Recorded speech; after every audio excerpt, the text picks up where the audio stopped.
And let's jump into it. Texas, for the second time this year, loses to Georgia 22-19. This game was a lot closer than the first one. Really, the only difference, in my opinion, like the big difference in this game, when we turned the ball over, we didn't turn it over on our side of the field as much. We only did it one time this game, whereas the other game we did it, 3 or 4 times. So that helped out and then made the score closer, but it was still a rock fight defensively with two really good defenses going at it, Gerald. Yeah, I mean, I think the stat I found this weekend that was like shocking to me. If you combined the two passing performances that Georgia had against Texas, there are 6 teams that gave up more passing yardage to Georgia than Texas did in 2 games. Like that's how good the defense was in this matchup. Like, and that like it is. This is probably like the second or third time in the last 10 years that we've seen a championship level defense for Texas not get the same energy from the offense. But when push comes to shove, the breaks in the game were all over the field, and Texas is still not learning how to win, right? Because they've learned how to win, but I think they're still learning the difference between like championship level execution, especially on that offensive side. Than regular teams. Like there's a difference between an elite team like Georgia that can execute, play in and play out. They have a one-armed quarterback come in overtime and they score a touchdown, right? Texas has an opportunity for a pick six and players are celebrating instead of blocking, right? Those are the little differences between a good team and an elite team, between a team that will play for a championship and a team that will win a championship. But ultimately, when it comes down to it, like you have to hold this game and this season pretty loosely, right? Because if you had told me, again, I said this on Sunday, you had told me 3 years ago, Texas goes 11-2 in the first year in the SEC and they're playing for a college football playoff, I'm ecstatic. I'm through the freaking roof, right? At the start of the year, I picked Texas 10-2, 11-1 in the regular season and played for an SEC championship. So like they've met expectations. They have met what we expected from them this year. Now, they had goals of an SEC championship on their own, and I understand, but like ultimately, when push comes to shove, like the weird part about this is that Texas was a good team this year, but we can see very clearly the spots where they left plays, they left moments, they left points on the field, and that's where it gets frustrating. And that's why you have to like be able to hold multiple thoughts in your head, right? You have to be able to say that yes, Texas hit expectations, but also Texas could have and probably should have exceeded those expectations. Yeah, and that's a good point. Before you joined me as my co-host on here, I pointed that out of where my brain was in the exact same 2 places where I look at this team and I look at the field of college football and I say, this team is leaving stuff on the bone. And if they start to take that off the bone, they can jump into that clear national championship team because there really isn't that team right now. I think Oregon's a really good team, but their defense struggles. Someone threw out a stat today. I think they played 3 college football playoff teams and they've given up over 30 points to all of them. And Ashton Genty ran crazy on them. So they do struggle defensively. Their offense is phenomenal. They're going to be really hard to stop whoever gets to play them in their first game, whether that's Ohio State or Tennessee. But Texas just leaves too much on the bone. But the same thing can be true of, hey, this is still a really good year. Now, is it the year that it could be where it could be special? No. And this is it. This is your last chance. You have 2 weeks to correct these. Once you jump into Clemson, whatever team you see show up versus Clemson is going to be this team we see show up the rest of the year. That's what's going to happen. They're not going to be able to make enough changes, in my opinion, from in between weeks after that. So it is what it is. We'll see the adjustments that had to be made, and we'll jump into the bad real quick. And we might as well start out. This is the biggest thing to me, leaving points on the field. We just talked about it, shooting yourself in the foot. And this is Sark with his red zone offense as he's been here. I'm going to give him a pass for his first year. I didn't even look at his first year. I went second year, third year, and fourth year. Second year, 13th in the country in red zone scoring. That's pretty good. I would love to have that right now. Last year, 89th in the country in red zone scoring. By the way, here's something crazy. Iowa was 90th. We were 1 spot ahead of Iowa in red zone scoring last year with 2 really good NFL wide receivers and an NFL running back for most of the year and a really good offensive line with an NFL quarterback. I just don't understand how that happens. Then I went into the season and said, can you get a little bit better? Can you be in the 50s? That's all I'm asking for. If you're in the 50s, I think that'd be nice. No, you got even – yeah, don't suck. Well, you got worse. You are 106th in the country currently right now. I do not understand this. I don't understand it. You have – I think every one of these offensive linemen is going to play in the NFL. I'm pretty confident in saying that. Quinn Ewers, whether you love him or not, is going to be drafted in the NFL. He will get reps as a starting NFL quarterback at some time during his career. Running back, you could debate whether we have a high-level running back. We have NFL running backs. Jane Blue and Wisner will both play in the NFL. We have NFL wide receivers. But this to me is a Steve Sarkisian problem because I saw it with the Atlanta Falcons as well. He lost his job with the Atlanta Falcons for the exact same reason. He was an average play caller in the red zone, and that gets you murdered in the NFL. The NFL, it's even more important to score points in the red zone because guess what? Most teams get to the red zone. It comes down to who executes in the red zone when they get there. It's the same thing when you're playing high-level college football, when you play the Georgias, the Oregon, the Ohio States. Executing in key moments, third down, fourth down, and red zone. How do you execute with that? He's pretty good in execution with third down. He's pretty good with execution on fourth down. There's something about the red zone that I just don't understand. And people are going to point to Quinn Ewers. Well, guess what? Quinn Ewers was a freshman starting quarterback in 2022, and we were 13th. So to me, then, if you relied a lot on your two NFL running backs, Bijan Robinson and Roschon Johnson, once they weren't there, it came down to your play calling. He has to figure this out. If that does not get any better, we'll probably beat Clemson. I think actually the second round match would be easier. We'll beat Arizona State. We're not beating Oregon. We're not beating Ohio State. And we're not beating Tennessee with the 106th red zone scoring offense. It isn't going to happen. I mean, the key is just to score, 60-yard touchdowns, right? That is the key to Texas's game, is to score 60-yard touchdowns. No, and I love that you brought up like those key moments because yes, it's more crucial in the NFL, but football is football, right? Regardless of the level, middle school, high school, Pee Wee, Pop Warner, NFL, football is football, right? It's won and lost in the trenches, and trading 4s for 3s get you, or 7s for 3s get you beat every time. The other thing that you pointed out is third downs. That was something that was like awful this week. And part of the issue was not the third downs, but the first downs, right? Texas had an average, I think, 11.6 yards to go on third downs. And that's because 4 of Georgia's 6 sacks came on first down. Like ridiculous, like absolutely nuts. Like that's how you lose these games because you put yourself behind the chains. And then when it's 3rd and 10, 3rd and 11, 3rd and 12, hell, even 3rd and 7, right? Georgia can pin their ears back, rush 5 guys, have play a bunch of back in the backfield in the secondary. Couldn't get that word out. Yeah, play a bunch in the secondary and pick you apart. And that was how Georgia just dominated Texas with basic man coverage, just man to man. We're going to out-athlete you because they knew 3rd and 7, 3rd and 8, 3rd and 10, 3rd and 12. They're going to have to pass the ball. So that's another thing that I really Texas getting behind the chains. They are, and this is where I think the Quinn Ewers arguments could come in. Like Texas's offensive line and Quinn Ewers, the combination of them cannot get it done when it's 3rd and plus, when it's 3rd and behind the chains. And that is an issue. Granted, if you don't get stuck in those situations, if you get 3 or 4 yards on 1st and 2nd down, you're not dealing with that. So there's like, it cuts both ways. Yeah, there's so many, aspects to this game, but the red zone thing is just not just this game. It's been 2 years now. That's the thing that bothers me the most. Whereas like the pressures, like here's another stat for Georgia. So we've given up 28 sacks on the year, 13 have come to Georgia. So that just tells me we have a Georgia issue when it comes to that. If I can write that off to that. I can't write red zone off to that because I've seen it for almost 2.5 years now of just really bad red zone execution. And I can't give any excuses to Sark anymore because the personnel has changed enough too, to where guess what? The only thing is left. Steve Sarkisian. I mean, you've had Xavier Worthy, A.D. Mitchell, Jatavian Sanders, Jonathan Brooks, and you're not able to elevate that to a top 25, top 30. Give me top 50 red zone offense. I just have issues with that. If I see another like goal line back shoulder fade, I might scream. I'm just going to scream, throw something. My kids are going to wonder why daddy's mad because the coach is trying to give him an aneurysm, right? I do not want to see another sideline back shoulder red zone fade. If I see another one, I'm going to throw up. I can't deal with it. Yeah, so in the overtime, what did we do? We ran a screen and 2 fade routes, or no, we ran the Arch Manning play and then 2 fade routes, I believe, or something like that. It's like, I just don't understand that. And I will say this, I don't think Arch should start. But if we just tried to use him like he gets every rep in the red zone, I wouldn't hate that. Like at least you're trying to do something now to change the pattern because what you're showing has not worked. It just does not work. I mean, I anticipate seeing like a pop pass or a jump pass at some point where he kind of fakes the run. And they did that.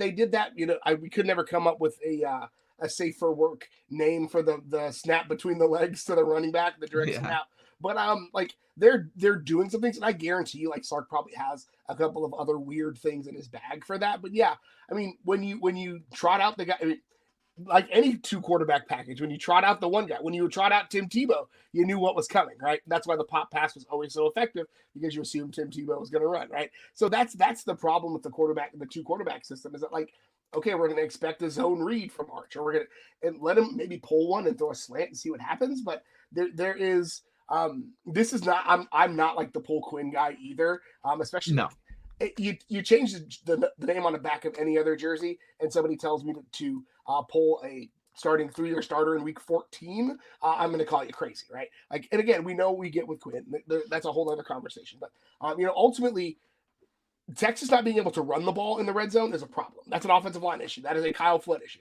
And as good as Kyle Flood has been, that is a black mark for him, right? Because you have to be able to run the ball in within the 10 yards. Like, that's football 101. Again, I said it before, I'll say it again. You'll get tired of hearing me say it. Football is won or lost in the trenches, right? And not being able to execute in the red zone a lot of times comes down to your offensive line, and it's like a wanted issue. It's a who wants it more, who's gonna do the things that they need to do to get those 1, 2, 3 yards, and Texas hasn't done it.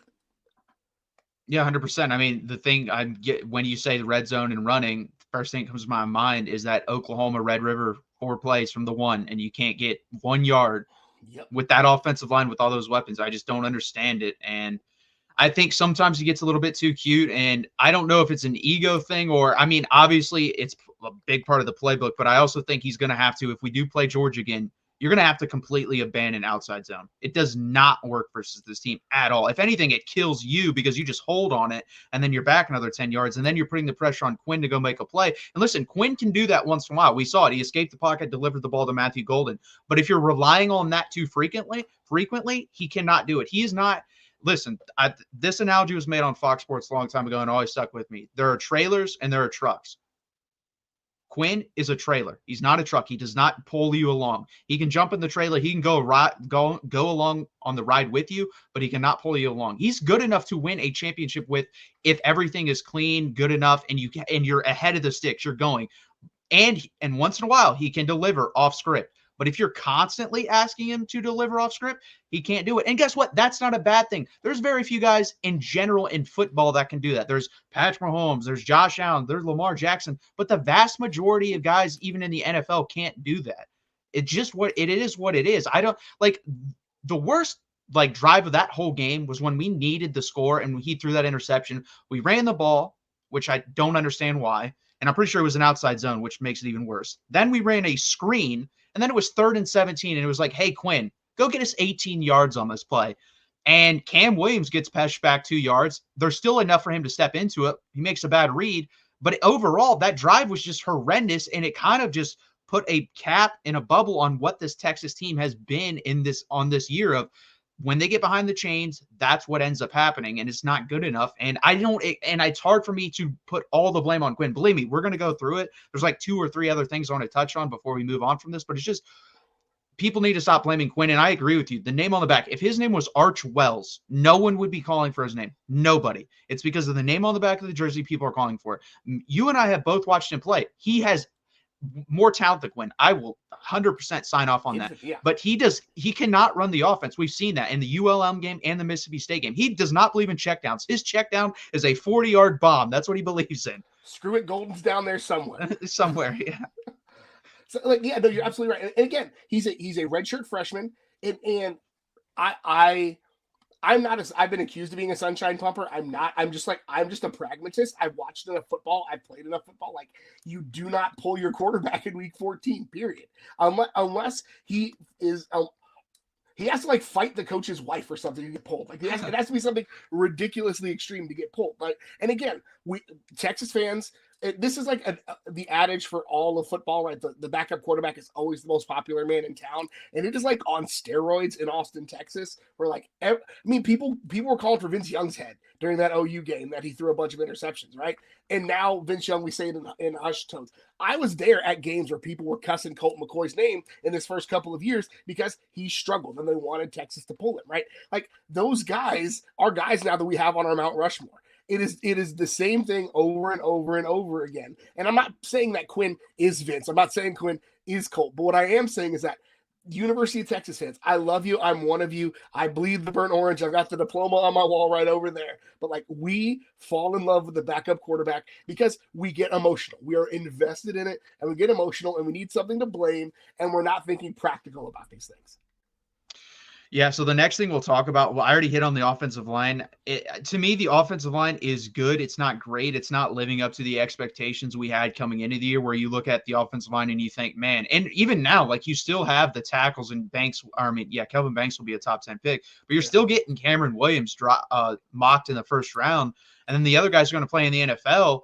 And it's like, we can't even move. Like, listen, this Georgia front is great, but if you have those guys, you should be able to blow them off the ball once in a while. I'm not even asking for 50% of the time. Can I get 25% of the time? Because right now it looks like I think we've carried the ball like 30 something times versus them, and we've maybe won 4 or 5 reps. We maybe won 4 or 5 of those reps. My ask is really simple. Is I don't want you looking in the backfield watching somebody get tackled as an offensive line. That is like my if you can do that, just start there.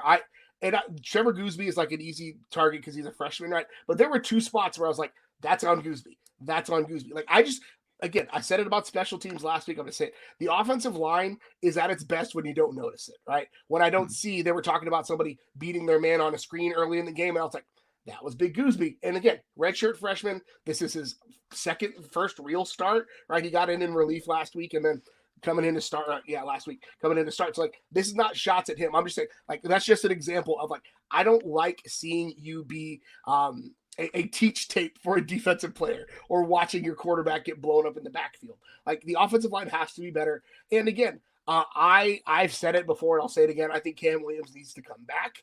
I think mentally it's just the mental eval is not great on him. He cannot hold his water in a lot of ways on just procedural penalties. Like false starts, cannot have that. Cannot have killer holding calls. And again, he's a guy who we thought would have a longer development curve, and he's honestly ahead of the curve right now. So like, what's another year? I think DJ Campbell probably needs to come back. I've seen DJ Campbell get dog cussed a bunch of times. And I love that kid. I've been a DJ Campbell fan since day one, since I heard about that kid, this big offensive lineman who also already played for the Longhorns in high school, right? Like, I've been a big fan of his for a long time, but I think he needs to come back. But, the offensive line has to be better because this is big boy football. Like, I've said it before. I'll say it again. I've already said it today. Like, won and lost in the trenches. This game was lost in the trenches. The Georgia defensive line, the Georgia front seven was more athletic, faster, and frankly wanted it more than Texas in a lot of ways.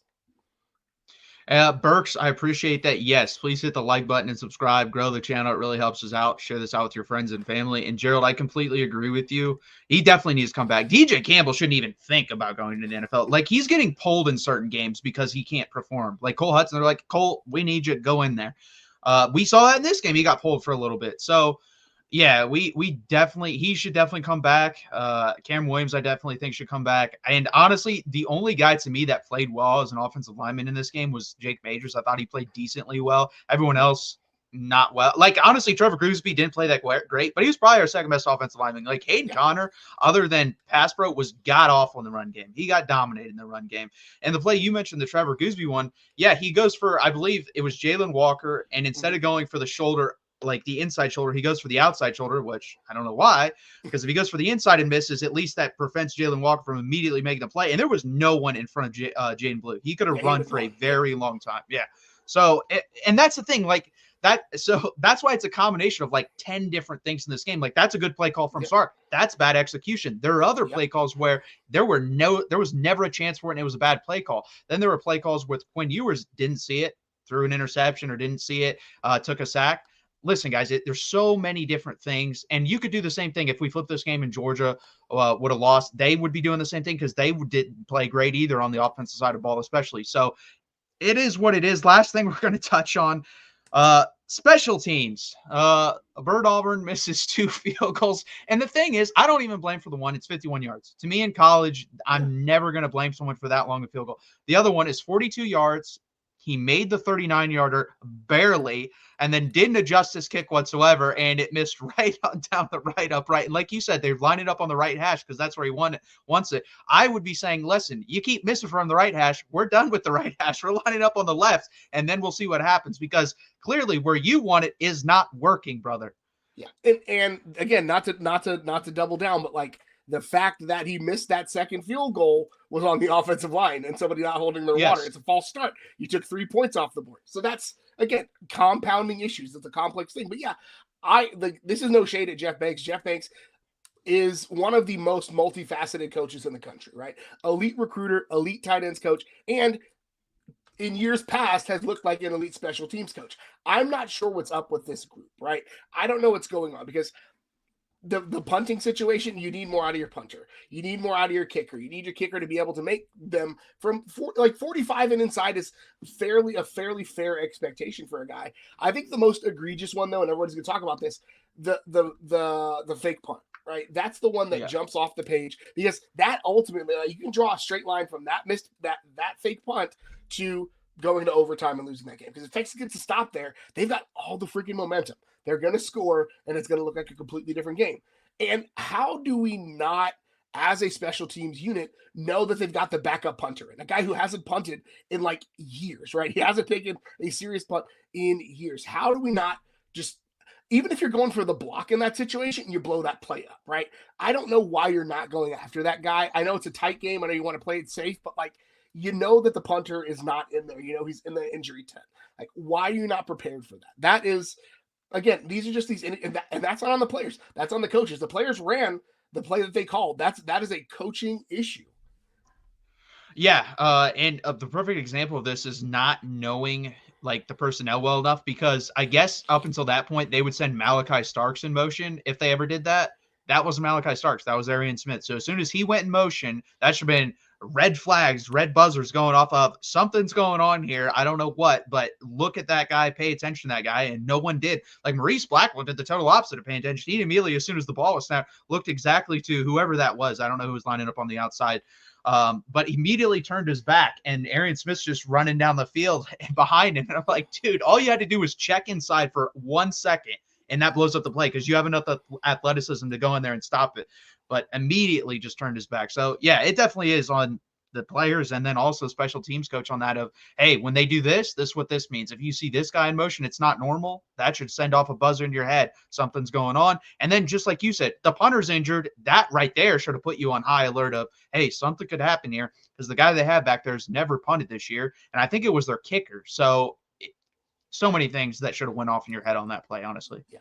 It is that one is, I think, the most inexcusable to me, and that's on the coaching, because they did not see that one coming. Yeah, we'll move to the good. I think this is pretty simple. The defense. The defense has been good all year. They make plays when they need to be.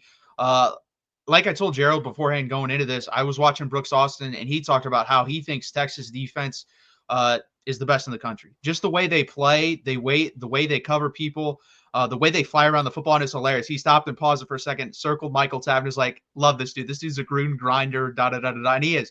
The play that was perfect, Michael Taft knows early, comes down in the box, and then I believe blows up Trevor Etienne, takes on a guard to sheds him, and then blows up Trevor Etienne. And you're asking that from a safety who's 200 pounds, and the offensive lineman's walk on safety, and the guard's 300 something pounds, and he takes him on, beats him, and then gets to Trevor Etienne. So this defense is special, man.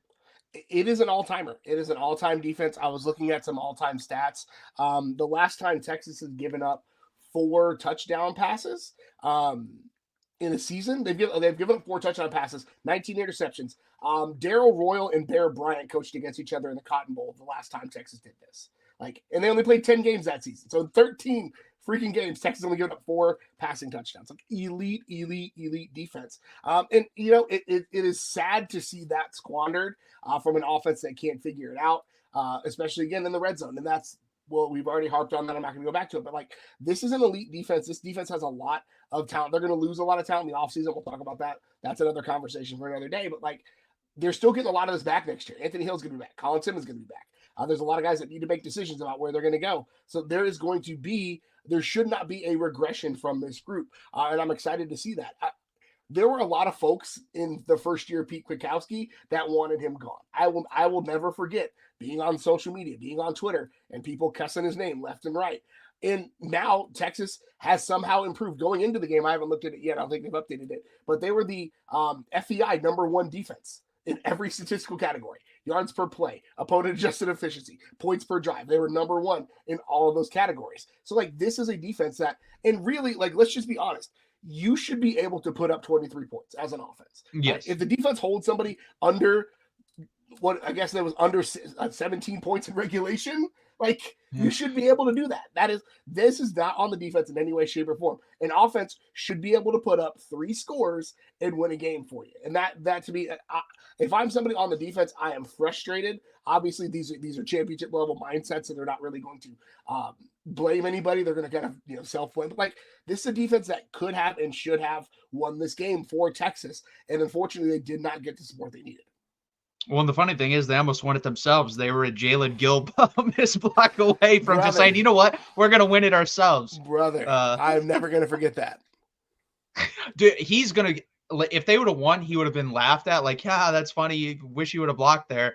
No, he got yelled at for 1,000%. There's no doubt in my mind. Absolutely. That dude got his ass chewed out for doing that, which he should. Rightfully so. Yeah, he should.